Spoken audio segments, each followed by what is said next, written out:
Friends, आज के इस वीडियो में हम बात करने वाले हैं शेक्सपियर की एक poem like as the wave.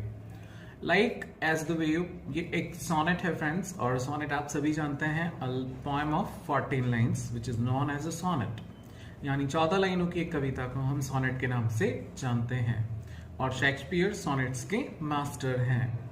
Above 154 sonnets उन्होंने लिखी हैं, और उसी में से एक सोनेट है आपकी like as the waves. Make towards the pebbled shore, ये इसकी फर्स्ट लाइन है। फ्रेंड्स, ये पोएम भी उन्होंने लिखी है अपने किसी फ्रेंड, जिसे WH के नाम से उन्होंने रेफर किया है। हालांकि ये बिल्कुल क्लियर नहीं होता कि ये WH कौन है, और इसके बारे में कोई श्योरिटी कहीं भी नहीं देखने को मिलती है। इस पोएम में वो बात करने वाले हैं what is the effect of time on everybody और एवरीथिंग, यानी कि समय का जो प्रभाव हर व्यक्ति और हर चीज पर पड़ता है। यहां वो अपने फ्रेंड से कहते हैं like as the waves make towards the pebbled shore, जिस प्रकार से समुद्र की लहरें, वेव्स समुद्र की लहरें गति करती हैं टुवर्ड्स द पेबल्ड शोर, कंकड़ पत्थरों से भरे हुए किनारों की ओर। या हम यूं भी समझ सकते हैं कि समुद्र की लहरें जिस तरह से लहर दर लहर एक के बाद एक किनारों की तरफ टकराती हैं, समुद्र में कहीं से लहरें उत्पन्न होती हैं और एक थोड़े समय के बाद वो किनारों पर आकर टकराकर खत्म हो जाती है। जिंदगी की तुलना उन्होंने कुछ इस तरह से ही की है कि हमारी जिंदगी भी कहीं शुरू होकर एक मंजिल तक पहुंचकर और वहां जाकर वो खत्म हो जाती है। So do our minutes, so do our minutes, यानी हमारी जिंदगी का वक्त भी ठीक उन लहरों की तरह ही आगे बढ़ता चला जाता है। Hastened to their end, अपने अंत की ओर, या हम एंड से यहां पर मिशन या एम को भी मान सकते हैं, यानी जिस तरह से हमारी जिंदगी का एक टारगेट होता है और हम शीघ्रता से उस टारगेट की तरफ बढ़ते हैं और वहां बढ़ने के बाद हम रुक जाते हैं। ईच चेंजिंग, हर चीज बदलती है, हर कोई बदलता है। In the reference of time, या यूं कहें कि in the context of time, हर चीज जो कि परमानेंट नहीं है, पृथ्वी पर कोई भी चीज जो है वो परमानेंट नहीं है। हर जीव या निर्जीव सबको निरंतर बदलते रहना पड़ता है। ये चीज एक यूनिवर्सल ट्रुथ है, या यूं कह सकते हैं यूनिवर्सल सोच है। और हम सब जानते हैं कि nothing is permanent in this world, in this universe, इस ब्रह्मांड में कोई भी चीज जो है परमानेंट नहीं है।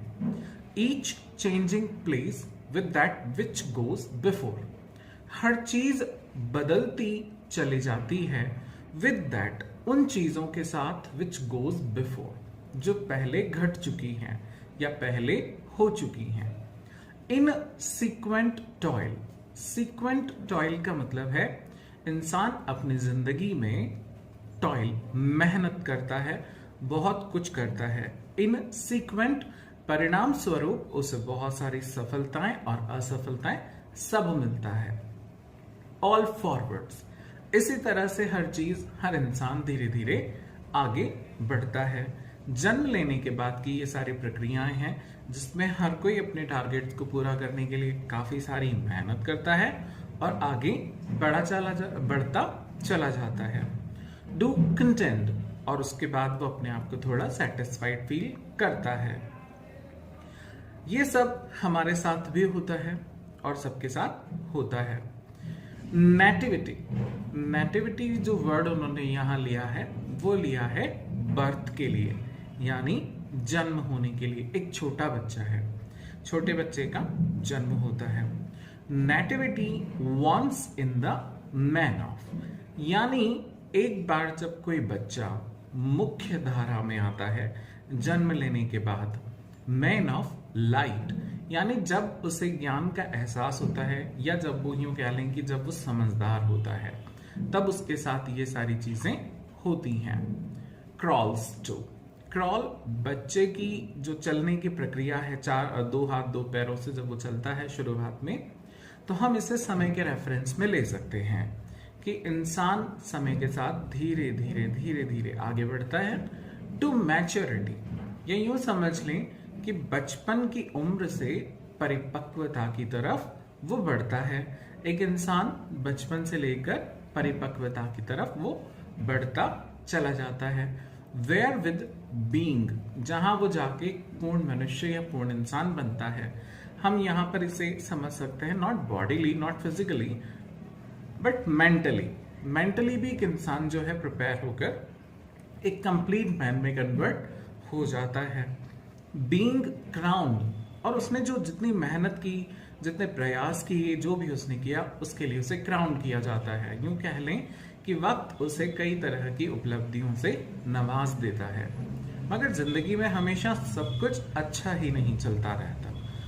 Crooked eclipses against his glory, कहीं कहीं पर दुष्ट ग्रह, या यूं कह लें कि समय और नक्षत्रों के प्रभाव से उसकी जो शान और शौकत है वो कभी कभी छिन जाती है, बर्बाद हो जाती है। वक्त के साथ जो कुछ भी उसने पाया है वो नष्ट हो जाता है। फाइट, वो लड़ता है, या यूं कह लें कि संघर्ष की अवस्था वहां पर बन जाती है। तो ये किसी भी तरह से नक्षत्र एक बहाना है, और किसी भी कारणवश इंसान की जिंदगी में कभी ना कभी दुखों की शुरुआत होती है। और यहां जब ऐसा होता है, टाइम, तो वो वक्त, दैट गेव, जिसने उसे सब कुछ दिया। हमें जो भी मिलता है हमारी जिंदगी में वो वक्त ही हमें देता है। Doth now his gift, doth मतलब does, now his gift confound, तो जो जो भी वक्त ने आपको दिया है, वक्त वो चीजें आपसे वापस लेता भी है। इसी को कहते हैं कि वक्त में या वक्त के संदर्भ में कोई भी चीज जो है वो परमानेंट नहीं है। समय से ही किसी चीज का निर्माण होता है और समय ही उन चीजों को हमसे छीन लेता है। टाइम डथ ट्रांसफिक्स, किसी भी चीज या किसी भी इंसान के अंदर होने वाले परिवर्तनों के लिए जिम्मेदार समय ही है। समय ही है ट्रांसफिक्स द फ्लोरिश सेट, पहले जिन चीजों को फलने फूलने का मौका वक्त ने दिया, वक्त ही उन चीजों को आगे की ओर बढ़ाता है। फ्लोरिश सेट ऑन यूथ, किसी वक्त जब समय ने ही एक इंसान को उसकी युवावस्था दी, बचपन से लेकर वो युवावस्था तक आया, युवावस्था में उसने बहुत सारी उपलब्धियां पाई, मगर अब ऑन यूथ, युवावस्था तक आने के बाद, एंड डेल्व्स द पैरेलल्स, यानी कि जिंदगी में और भी चीजें हैं जो हमारे समांतर चल रही हैं। पैरेलल इन ब्यूटीज, वक्त ने ही हमें एक खूबसूरती दी। हमारा रूप रंग जो भी हमें मिला वो प्रकृति से ही मिलता है। ब्यूटीज ब्रो, हम जो भी पाते हैं या हमारी खूबसूरतियां, हमारी उपलब्धियां, अचीवमेंट्स जो भी हैं, ये वक्त ने हमें दी। फीड्स ऑन, हमने खूब पाया और हमारी चीजें हमें भरपूर मिलती चली गई। फीड्स द रैरिटीज, ये वक्त ही था जिसने हमें काफी सारी रैरिटीज यानी अनमोल चीजें दी। रैरिटीज ऑफ नेचर्स, प्रकृति की ही कई अनमोल चीजें हमने पाई, जैसे फूड सबसे ज्यादा जरूरी, यहाँ का वाटर, अर्थ, एयर, एवरीथिंग जो भी हमने यहाँ पे पाई। ऑफ नेचर्स ट्रुथ, प्रकृति की जितनी भी सच्चाइयां, या यूं कह लें कि प्रकृति के जितने भी गुण और वरदान हमें मिले हैं उन सबको हमने भोगा है। मगर साथ ही ये बात भी लागू होती है, नथिंग स्टैंड्स, कि इस पृथ्वी में, इस नेचर में कोई ऐसी चीज नहीं है जो हमेशा के लिए स्थिर रहती हो या परमानेंट रहती हो। But for his scythe to mow, लेकिन एक चीज है जो परमानेंट है, और यहां जो ये हिज कहा गया है, ये कहा गया है टाइम के लिए। हिज साइट, ये एक प्रकार का औजार होता है जो फसल काटने के लिए काम में आता है। तो कहा गया है कि समय की जो हसिया है, टू माउ, वो आपको एक ऐसे वक्त के मुंह तक ले जाता है जहां से वो सब कुछ खत्म कर देता है। एंड, और साथ ही मगर फिर भी कवि यहाँ पर अपने जो आइडियाज हैं उन्हें थोड़ा कॉन्ट्रास्ट करते हैं। वो कहते हैं यट, किंतु फिर भी, टू टाइम्स इन होप, वक्त है उम्मीद रखने का। कवि को लगता है my words shall stand praising thy worth. कवि कहते हैं कि मैंने जो तुम्हारे तारीफ में शब्द लिखे हैं, कविताएं लिखी हैं, दाई वर्थ, तुम्हारे गुणों, तुम्हारे मूल्यों के बारे में, डेस्पाइट हिज क्रूल हैंड, वो वक्त के निर्मम हाथों के बावजूद भी परमानेंट रहेंगे। कवि को लगता है कि कवि के फ्रेंड की जो तारीफ में उन्होंने कविताएं लिखी हैं, इस रूप में कवि अपने फ्रेंड को समय की क्रूरता के बावजूद भी परमानेंट रख सकते हैं, उन्हें स्थायी रख सकते हैं। ये सोनेट जो है फ्रेंड्स, उन्होंने अपने फ्रेंड WH के लिए लिखी थी।